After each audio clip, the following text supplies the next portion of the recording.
প্রিয় অষ্টম শ্রেণীর শিক্ষার্থীরা, শুভেচ্ছা নিও।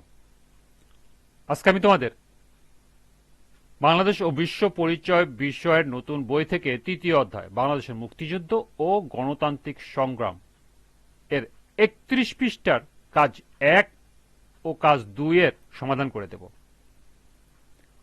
প্রথমে তোমাদের বলবো, যারা আমার চ্যানেলটি সাবস্ক্রাইব করো নাই তারা আমার চ্যানেলটি সাবস্ক্রাইব করবে এবং আমার সাথে থাকবে। তাহলে চলো আমরা ক্লাস শুরু করি। তৃতীয় অধ্যায় ৩১ পৃষ্ঠা কাজ ১। মুক্তিযুদ্ধে বাংলাদেশের পক্ষ ও বিপক্ষ শক্তির পরিচয় ও ভূমিকা বর্ণনা করো। কাজ ২। মুক্তিযুদ্ধ সংগঠনে প্রবাসী বাঙালিদের ভূমিকার গুরুত্ব উল্লেখ করো। তো চলো এখন আমরা এই দুটি কাজের সমাধান দেখে নিই। প্রথম কাজের প্রশ্ন ছিল, মুক্তিযুদ্ধে বাংলাদেশের পক্ষ ও বিপক্ষ শক্তির পরিচয় ও ভূমিকা বর্ণনা করো। বাংলাদেশের মুক্তিযুদ্ধে পৃথিবীর বড় ও ছোট অনেক দেশ বিভিন্নভাবে এই যুদ্ধে জড়িয়ে পড়ে। মুক্তিযুদ্ধে বাংলাদেশের পক্ষ ও বিপক্ষ শক্তির পরিচয় ও ভূমিকা নিম্নে উপস্থাপন করা হলো। প্রথমে এলো পক্ষ শক্তি। ১. ভারত। মুক্তিযুদ্ধকালে ভারত সরকার বাংলাদেশের বিভিন্ন সীমান্তে শরণার্থী আশ্রয়কেন্দ্র নির্মাণ করে দেয়। মুক্তিযুদ্ধকালীন ভারত প্রায় ১ কোটি শরণার্থীকে আশ্রয় দিয়েছে, খাবার দিয়েছে এবং চিকিৎসার ব্যবস্থা করেছে। ২. Soviet union. সোভিয়েত ইউনিয়ন ছিল বাংলাদেশের আরেকটি গুরুত্বপূর্ণ মিত্র। সোভিয়েত ইউনিয়ন জাতিসংঘে বাংলাদেশের পক্ষে ভোট দিয়েছিল এবং বাংলাদেশকে সামরিক ও অর্থনৈতিকভাবে সাহায্য করেছিল। ৩ নম্বর হল ব্রিটিশ। ব্রিটিশ পার্লামেন্টে সদস্যরা জোরালোভাবে বাঙালির স্বাধীনতা লড়াইয়ের সমর্থন জানান, শরণার্থীদের জন্য অর্থ ও ত্রাণ সহায়তা দেয়, গণহত্যা ও মুক্তিযুদ্ধের ঘটনাক্রম সম্পর্কে বিশ্ববাসীকে জানাতে যুক্তরাজ্যের গণমাধ্যম গুরুত্বপূর্ণ ভূমিকা রাখে।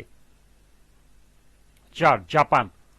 বাংলাদেশের মুক্তিযুদ্ধে জাপানি মিডিয়া বিশেষ গুরুত্ব পায়। বাংলাদেশের শরণার্থীদের সাহায্যার্থে অর্থ সংগ্রহ এবং মুক্তিযুদ্ধের প্রতি জাপানিদের সমর্থন লক্ষ্যে জাপানি বুদ্ধিজীবী, শিল্প মালিক, শ্রমিক, ছাত্র সমাজকে এগিয়ে আসার আহ্বান জানানো হয়। ৫. নেপাল ও ভুটান। বাংলাদেশের মুক্তিযুদ্ধে প্রথম স্বীকৃতি প্রদানকারী দেশটি ছিল একটি ক্ষুদ্র রাষ্ট্র ভুটান। ভুটান মুক্তিযুদ্ধ চলাকালে ১৯৭১ সালে ৩ ডিসেম্বর স্বাধীন বাংলাদেশকে স্বীকৃতি প্রদান করে। ছোট রাষ্ট্র নেপালও এই সময় চুপ ছিল না। তাদের জনগণ আমাদের মুক্তিযুদ্ধে সরকারি ও বেসরকারিভাবে অংশগ্রহণ করে। ৬ হল অন্যান্য। অস্ট্রেলিয়া, পশ্চিম জার্মানি, ফ্রান্স, ইটালি, জাপান ও কানাডার প্রচার মাধ্যমগুলো পাক বাহিনীর বিরুদ্ধে বিশ্ব জনমত সৃষ্টিতে সাহায্য করে। এই দেশগুলো বাংলাদেশের সামরিক, অর্থনৈতিক ও রাজনৈতিকভাবে সাহায্য করেছিল। এছাড়া মানবিক সহায়তা করেছিল যেসব দেশ তা হল ইরান, ইরাক, মিশর, সিরিয়া, ইরাক, চীন, Japan, Oman, Saudi Arab, Kuwait, Qatar, Bahrain, সংযুক্ত আরব আমিরাত, Malaysia, Indonesia, Philippine, Australia, New Zealand, Canada সহ অনেক দেশ। এরপর হল বিপক্ষ শক্তি। ১ নম্বর হল যুক্তরাষ্ট্র। ১৯৭১ সালে ৩ ডিসেম্বর পাকিস্তানের সঙ্গে ভারতের যুদ্ধ শুরুর পর থেকে যুক্তরাষ্ট্র প্রচন্ড ভারত বিরোধী ও পাকিস্তান ঘেঁষা নীতি অনুসরণ করতে থাকে। স্বভাবতই তাদের ভূমিকা বাংলাদেশের বিপক্ষে যায়। এ সময় যুক্তরাষ্ট্র পাকিস্তানের সমর্থনে ভারত মহাসাগরে তাদের ৭ম নৌবহর পাঠায়।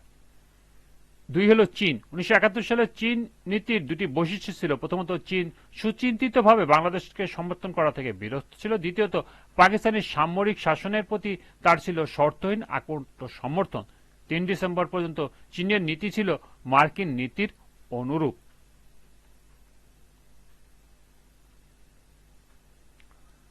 ২ নম্বর কাজের প্রশ্ন ছিল, মুক্তিযুদ্ধ সংগঠনে প্রবাসী বাঙালিদের ভূমিকার গুরুত্ব উল্লেখ করো। প্রবাসী বাঙালিরা মুক্তিযুদ্ধে নানাভাবে সাহায্য সহযোগিতা করেন। বিভিন্ন দেশে তারা মুক্তিযুদ্ধের জন্য অর্থ সংগ্রহ করেছেন। বাংলাদেশের পক্ষে সমর্থন আদায়ের জন্য বিভিন্ন দেশের পার্লামেন্টে ছুটে গিয়েছেন। আন্তর্জাতিক সংস্থায় প্রতিনিধি প্রেরণ করেছেন। মুক্তিযুদ্ধের পক্ষে বিদেশে সমর্থন আদায় ও জনমত গঠনের সময় জীবন ও চাকরির মায়া ত্যাগ করে বাংলাদেশের পক্ষে যারা যোগ দেন তাদের মধ্যে উল্লেখযোগ্য সুইডেন, সুইজারল্যান্ড, যুক্তরাজ্য, যুক্তরাষ্ট্র, ইরাক, ফিলিপাইন, আর্জেন্টিনা, ভারত ও হংকং দূতাবাসে বাঙালি কর্মকর্তারা। তাদের পদত্যাগ ও বাংলাদেশের সরকারের প্রতি আনুগত্য প্রকাশ বিশ্বব্যাপী আলোড়ন সৃষ্টি করে। মুক্তিযুদ্ধ শুরু হওয়ার আগেই লন্ডনে ৭ মার্চ সর্বদলীয় বাঙালি ছাত্রদের একটি বিরাট সভা অনুষ্ঠিত হয়। এই সভা থেকে ১১ সদস্য বিশিষ্ট Bangladesh students action committee in great Britain গঠিত হয়েছিল।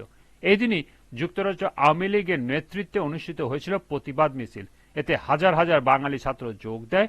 ছাত্ররা ব্রিটিশ প্রধানমন্ত্রীর বাসভবন ১০ নং ডাউনিং স্ট্রিট, মার্কিন যুক্তরাষ্ট্র, সোভিয়েত ইউনিয়ন, চীন, ভারত, শ্রীলঙ্কা ও মিয়ানমার দূতাবাসে স্মারকলিপি ও আবেদনপত্র বিলি করে। ৮ মার্চ পশ্চিম লন্ডনে বাঙালি মহিলা সমিতি গঠন করা হয়। এই সমিতি মুক্তিযুদ্ধের পক্ষে জনমত গঠনে নানা সভার আয়োজন করত। আন্দোলন কাজে অধিকাংশ পোস্টার এই সমিতির মেয়েরাই লিখতেন। ইংল্যান্ডের বিভিন্ন শহরে বাংলাদেশ অ্যাকশন কমিটি এবং বেঙ্গল স্টুডেন্টস অ্যাকশন কমিটি গঠিত হয়।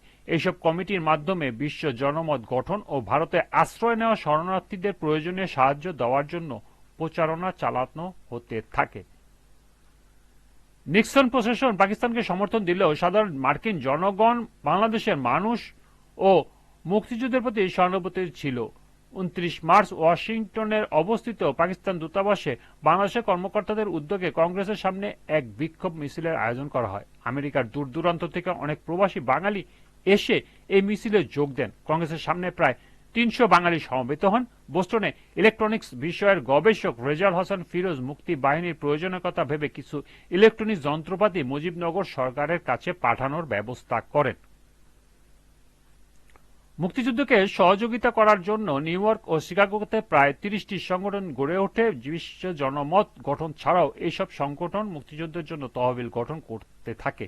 প্রবাসী বাঙালিদের পাশে গিয়ে দাঁড়ানো মার্কিন শিল্পীরা মুক্তিযুদ্ধের পক্ষে নানা জায়গায় কনসার্টের আয়োজন করে।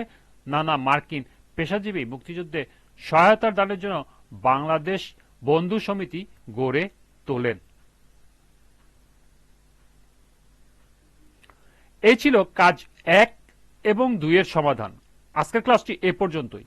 পরবর্তী ক্লাসে কাজ ৩ এবং কাজ ৪ এর সমাধান করে দেব।